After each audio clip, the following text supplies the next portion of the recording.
నీకు నాకు మనందరికీ దేవుడు ఒక గొప్ప అవకాశం ఇస్తా ఉన్నాడు. ఏంటి అవకాశము? నీవు భూమి మీద బ్రతుకుండగానే ఆ యేసుక్రీస్తు ప్రభు వారిని నీ సొంత రక్షకునిగా అంగీకరించి తీరాలి.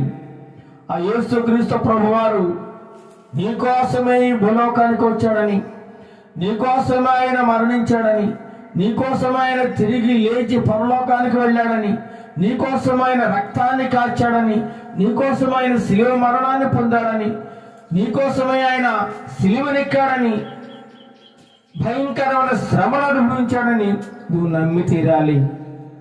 అలా నమ్మి ఆయన బలమైన విశ్వాసం ఉంచి బాప్తిస్మం తీసుకుని నీతిగా నిజాయితీగా యథార్థముగా నీ జీవితాన్ని కొనసాగిస్తూ ఉన్నట్లయితే నీ పేరు జీవగ్రంథంలో వ్రాయబడుతుందండి.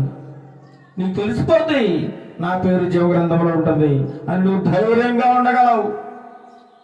ఒకసారి ఆలోచించుకోండి, ఈ వాక్యం ఉంటుంది, మీరు మీ పేర్లు జీవగ్రంథంలో ఉన్నాయా లేదా మీకు తెలిసిపోద్ది. మీ ప్రవర్తనను బట్టి, మీరు మాట్లాడే మాటలను బట్టి, మీరు ప్రవర్తించే విధానాన్ని బట్టి, మీరు చేస్తున్న భక్తిని బట్టి మీకు అర్థమవుతుంది మీ పేరు జీవగ్రంథంలో ఉందా లేదా.